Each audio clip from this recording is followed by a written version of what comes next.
Bonjour à tous. Oui, Seigneur, je te promets, je ne ferai plus cela.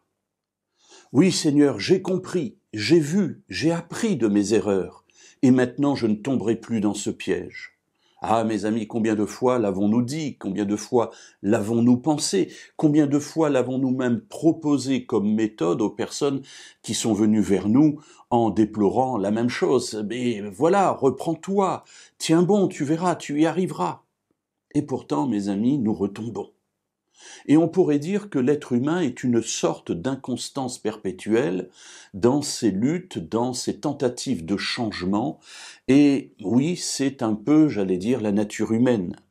N'oublions pas que nous ne cheminons pas sur le chemin de la vie d'une manière tranquille, mais nous avons à côté de nous, derrière nous, un adversaire qui veut nous pousser à tomber, qui veut nous pousser à quitter le chemin que nous avons choisi de suivre, celui de Dieu, pour pouvoir revenir sur son chemin à lui, qui est celui de la perdition.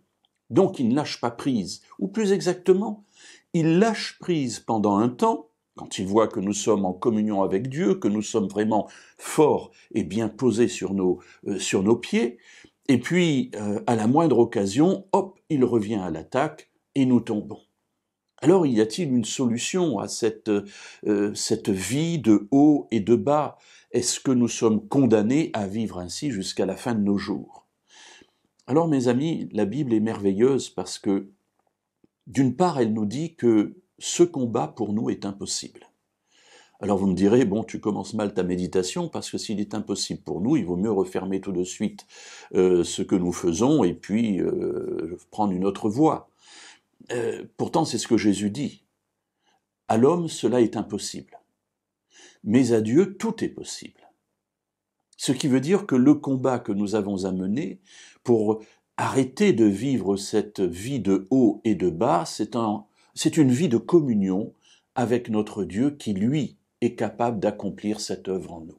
Et c'est ce que Dieu dit à l'ancien Israël, c'est ce que Dieu dira aussi par Jésus à ceux qu'il parlait, et puis c'est ce que Dieu nous dit aussi dans les textes bibliques que nous pouvons lire aujourd'hui.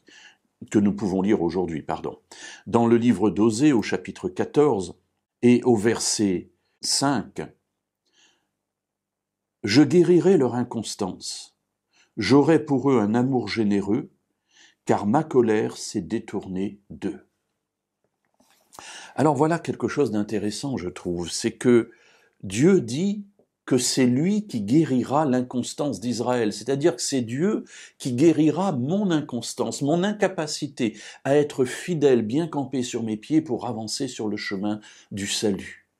Moi, je suis attiré, je tombe, ma communion avec Dieu n'est pas toujours constante, et je glisse, et je tombe. Et Dieu me dit, c'est moi qui vais guérir cela en toi.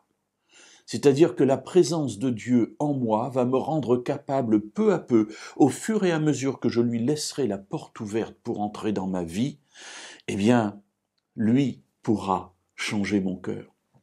Lui pourra changer ma vie.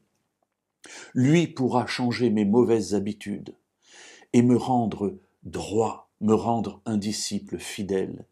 Alors, mes amis, ne nous trompons pas de combat. Ne pleurons pas sur notre sort non plus, nous ne sommes plus des pécheurs, mais nous sommes des enfants de Dieu, et en tant qu'enfants de Dieu, Dieu nous promet qu'il s'occupera de notre vie, afin peu à peu de la rendre conforme à ce qu'il désire pour nous. Alors, allons de l'avant, car c'est Dieu qui est là, avec nous.